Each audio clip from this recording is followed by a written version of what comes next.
bulan di langit mula dilitupi awan. Angin kian keras bertiup. Bunyi dedaun yang bergeseran sama sendiri amat menakutkan. Dan Datuk terus melangkah dengan tenang. Api yang memakan daun kelapa, sekejap marak, sekejap suram. "Kenapa kita ikut sini, Tok?" tanya saya. Tidak ada jawapan yang diberikan oleh Datuk. Bunga-bunga api dari andang daun kelapa jatuh atas bumi. Saya tidak tahu kenapa Datuk ikut jalan ini. Kenapa dia tidak mahu ikut jalan biasa yang mudah dan senang? Tidak perlu melintas tanah sawah yang luas terbentang. Saya yang memakai baju Melayu cekap musang terpaksa mengulung lengan baju hingga ke siku. Kasut getah dan hujung seluar hitam saya mula basah diresapi oleh air embun. Langkah Datuk terus lancar. Andang kelapa diangkatnya tinggi-tinggi. "Kita patah balik ikut jalan lain, Tok." Saya mengemukakan cadangan. Datuk berhenti. Dia cacakkan andang daun kelapa tepi batas. Datuk membuang pacat yang singgah di kaki seluarnya. "Kenapa mesti patah balik? Ikut sini dekat." Datuk cabut andang daun kelapa. Saya diam. Cakapnya tidak boleh dibantah. Saya melangkah dengan hati-hati. Silap langkah nanti jatuh ke dalam sawah. Cahaya dari andang daun kelapa menerangi rumpun-rumpun padi yang baru pecah anak. Sesekali terdengar bunyi haruan melompat dalam air sawah menangkap anak. Suara burung hantu dan jampuk saling tingkah meningkah. Bulan sudah tidak mengeluarkan sinarnya. Awan telah melindungi permukaan bulan. Suara lolongan anjing kian bertambah keras. Daun-daun dari pokok besar yang memagari batas sebelah kanan tetap bergerak hebat. Angin malam cukup keras bertiup. Badan saya rasa cukup dingin. "Lagi cepat kita sampai, lagi baik," suara Datuk parau. Dia menoleh. "Saya sejuk, Tok. Jauh lagi ke?"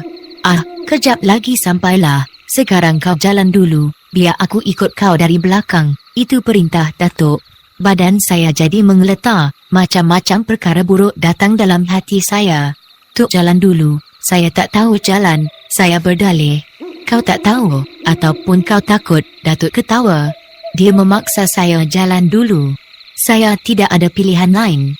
Saya menurut perintahnya. Saya dan Datuk sampai di sebuah tali air. Datuk menyuruh saya ke belakang. Lama juga dia berhenti di tepi tali air itu sambil merenung pada air yang mengalir. "Jalan ke depan lagi. Di sana ada titik tak payah kita melompat," ucap Datuk dengan tenang. Kami marah ke depan. Berhenti di bawah pokok mempelam telur yang berdaun lebat. Cakap Datuk memang tepat. Di pangkal pokok mempelam telur terdapat titik batang pinang. Kami menyeberang dengan selamat. Dari situ, kami mendaki bukit kecil yang penuh dengan pokok pisang hutan. Selesai mendaki bukit itu, kami berhadapan dengan sebatang jalan tanah merah yang lebarnya kira-kira 2 kaki. "Ikut jalan ini ke utara," ujar Datuk sambil meraba ulu golok peraknya. Saya anggukkan kepala 2-3 kali. Berjalanlah saya dengan Datuk. Suara burung hantu terus juga menyumbat lubang telinga. Kami melintasi sebuah tanah perkuburan. Dari sinar api andang daun kelapa itu, saya melihat batu-batu nisan terpacak dengan gagahnya. Suara burung hantu kian kuat. Suara salakan anjing kian dekat terdengar. Pokok-pokok puding dan pokok-pokok kecil lain yang berhampiran dengan tanah kubur saya lihat bergerak-gerak, bagaikan ada benda yang menggoncangnya. Awan tebal yang melindungi bulan mula beredar dan sinar bulan mula menerangi sebahagian dari jalan yang kami lalui. Tiba-tiba awan tebal datang kembali menutup bulan dan andang kelapa yang saya bawa pun padam. Datuk berhenti. Dia membakar andang kelapa yang baru. Memang Datuk membawa 2-3 andang daun kelapa untuk digunakan dalam satu-satu keadaan yang tertentu. "Jalan cepat sikit. Aku rasa tak berapa sedap hati di sini." Datuk menyuarakan suara hatinya. Saya diam. "Langkah panjang sikit," tambah Datuk lagi. Saya hanya boleh anggukkan kepala sahaja. Tidak lebih dari itu. Angin malam yang bertiup menjatuhkan dedaun tua dan ranting-ranting. Berderuk-deruk bunyinya, bagaikan orang mematah kayu kering. Saya mula terasa cemas, tapi saya tidak menyatakan hal pada Datuk. Saya dan Datuk jalan dan terus berjalan. Matlamat kami mahu sampai ke rumah Anjang Dola dengan secepat mungkin. Barangkali Anjang Dola sudah bersila di muka pintu menanti kedatangan kami. Agaknya Anjang Dola sudah menyediakan semua barang yang digunakannya untuk kami, fikir saya dalam hati. Tanah perkuburan tua agak jauh kami tinggalkan. Dada saya terasa lapang, tapi batin saya terus menyumpah serana suara burung hantu yang seakan-akan mengikuti langkah kami. Datuk berhenti berjalan. Siapa tu? Suaranya perlahan. Saya merenung ke depan. Saya terpandangkan benda putih berjalan terhincut-hincut di depan Datuk dan saya, kerana bulan dilitupi awan tebal dan cahaya dari andang Datuk tidak menyala dengan baiknya. Saya tidak dapat melihat dengan jelas benda tersebut. Barangkali ada orang nak lalu, Datuk bersuara tenang. Saya juga sependapat dengan Datuk. Suara burung hantu dan jampuk bertambah galak. Salakkan anjing bertalu-talu, sayup-sayup dan memanjang pula, bagaikan orang menangis di malam sepi. Benda putih terus menghampiri kami. Bila Datuk mahu menegurnya, benda putih tersebut itu pun hilang entah ke mana. Saya tidak dapat memastikan apakah dia masuk ke dalam hutan pokok pisang di kanan atau masuk ke dalam beluka di kiri jalan. Benda putih itu menjelma di depan kami lagi. Bukannya manusia, Datuk membisik ke telinga saya. Serentak dengan itu dia memadam api andang daun kelapa. Kita ke tepi, biarkan dia lalu, perintah Datuk. Saya patuh pada arahan Datuk. Kami berdiri di balik pokok getah besar. Benda putih itu melintas di depan kami. Saya tidak dapat melihat bentuk mukanya. Apa yang saya lihat pada benda putih itu berjalan tanpa kaki, tidak mempunyai kepala. Berjalan menuju ke kawasan tanah perkuburan, saya dan Datuk melihat Anjang Dolah datang membawa cangkul. "Apa ni, Tok?" tanya saya pada Datuk. "Kau diam, kau ikut saja apa yang aku buat." "Baik, Tok." Saya menoleh ke kiri dan ke kanan. Datuk melangkah ke jalan tanah merah. Dia menarik tangan saya mengikuti langkah Anjang Dolah menuju ke kawasan perkuburan.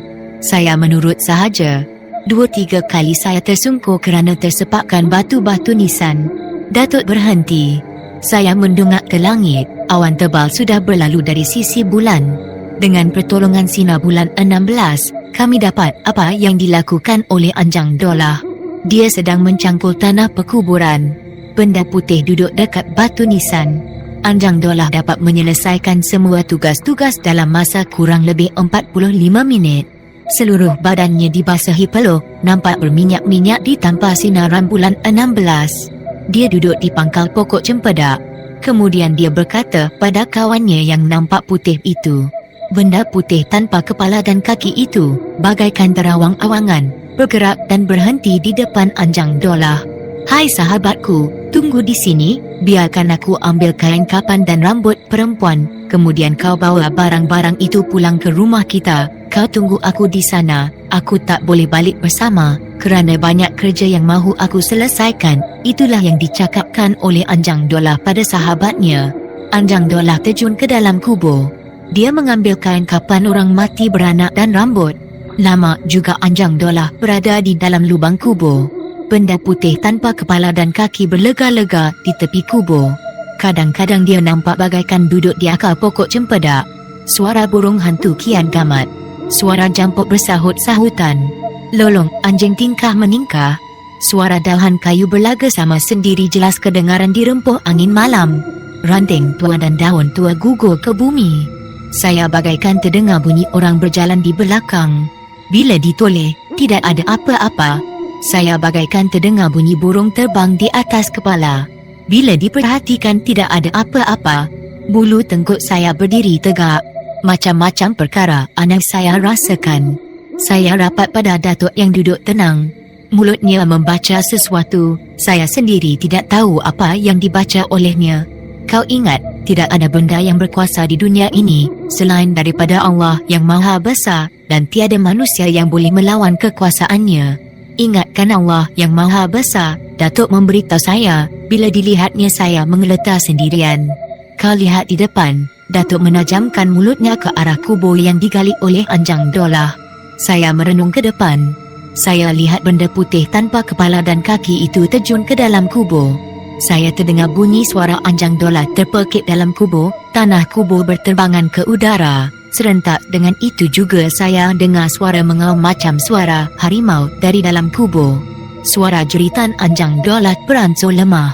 Tanpa dapat ditahan, Datuk meluru ke tanah kubur. Datuk mahu menolong Anjang Dolah. Dia mengambil sepotong kayu, lalu memukul benda putih yang keluar dari lubang kubur. Setiap kali Datuk memukulnya, benda itu tidak melawan, malah dia mengelak. Akhirnya gaib dari kawasan perkuburan. Datuk memanggil saya. Waktu saya mahu sampai dekat Datuk, saya rasa pangkal seluar saya basah. Sesungguhnya, saya tidak sedar waktu bila saya terkencing dalam seluar. Datuk suruh saya membakar andang daun kelapa. Saya patuh dengan cakapnya. Bila andang daun kelapa sudah terbakar, kawasan sekitar tanah kubur yang digali oleh Anjang Dollah terang. Kau lihat, Datuk menuding jari kelingkingnya ke dalam lubang kubur. Lubang kubur saya jenguk. Anjang Dollah terbaring di dalamnya. Seluruh mukanya berdarah. Di sebelahnya terdapat mayat seorang perempuan. Kepalanya sudah terpisah dengan badan. Kain kapannya sudah koyak dan berdarah. Perbuatan yang dikutuki oleh Allah. Perbuatan sesat yang terpisah dari ajaran agama. Cuma orang yang tidak beriman dan tidak percayakan Allah saja yang berani membuat kerja sial ini. Datuk merungut panjang. Saya renung muka Datuk. Wajahnya penuh kesal. Memang di luar dugaan Datuk bahawa pawang Anjang Dollah boleh membuat kerja yang tidak diranakan oleh agama Islam. Apa yang patut kita buat, Tok? Saya menyoal Datuk. Lama juga Datuk termenung di situ. Saya tidak tahu apa yang difikirkannya. Sebagai orang Islam, Anjang Dollah tidak boleh dibiarkan begini. Dia harus dimandikan, dikapan dan ditanam serta dibacakan talqin, terang Datuk.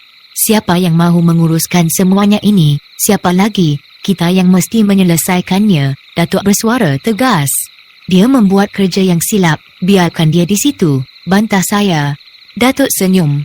Suara burung hantu dan jampuk terus bersahut-sahutan, tapi suara salakkan anjing sudah tidak ada lagi. Bunyi dahan jatuh masih kedengaran. Kau silap, kita tahu dia memang beragama Islam. Soal dia membuat kerja yang tidak baik tu, soal dia dengan Tuhan, Datuk memberitahu saya. Datuk membuat keputusan yang tepat. Dia mahu memberitahu pada seluruh penduduk tentang peristiwa yang menimpa diri Anjang Dollah. Dia mahu menghebahkan hal itu ke seluruh kampung. Datuk juga mengharap pada sesiapa yang mengambil ilmu salah atau yang berguru dengan Anjang Dollah supaya bertaubat dan membuangkan semua ilmu itu untuk kembali ke jalan Allah. Saya merenung ke dalam kubur kembali.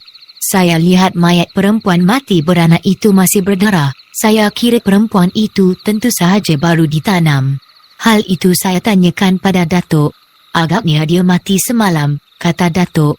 Dia menarik tangan saya keluar dari kawasan perkuburan. Kami berpatah balik menuju ke kampung. Bila sampai di kampung nanti, Datuk mahu melaporkan perkara itu kepada penghulu. Kami kembali meredah tanah sawah yang luas terbentang. Kali ini saya tidak mahu berjauhan dengan Datuk. Datuk tahu perasaan hati saya. Dia menyuruh saya memegang pinggang seluarnya. Sebab sahaja kami sampai di gigi kampung, saya dan Datuk terserempak dengan Imam Hamid. Dia agak terkejut bila kami nyatakan yang kami baru sahaja kembali dari tanah kubur. Apa halnya? Tanya Imam Hamid. Panjang ceritanya dan Pak Imam ni dari mana? Soal Datuk. Imam Hamid terdiam. Kemudian dia memberitahu kami bahawa dia juga mahu pergi ke kubur. Apa sebabnya? Datuk mengemukakan soalan. Imam Hamid diam sejenak. Anak aku sepinah mati beranak, dan ditanam pun pagi semalam. Kami tak tahu, jawab Datuk. Silap aku mahu menanamnya cepat. Tiba-tiba malam ini hati aku teringatkan dia. Aku bimbang kuburnya dikorek orang. Kau sendiri tahulah sekarang, kubur perempuan mati beranak suka sangat digali orang, terang Imam Hamid. Mendengar cakap Imam Hamid itu, wajah Datuk segera berubah. Dia mula ragu dengan apa yang dituturkan oleh Imam Hamid. Jauh dalam hati Datuk, timbul satu pertanyaan, apakah Imam Hamid bersubahat dengan Anjang Dollah dalam perkara ini? Datuk terus menepuk bahu Imam Hamid dalam mengajak dia pulang. Imam Hamid keberatan. Datuk terus memujuk. Ada sesuatu yang mahu disoal oleh Datuk pada Imam Hamid. Kalaulah Imam Hamid membuat kerja terlarang, dia mahu memujuknya supaya kembali ke jalan Allah.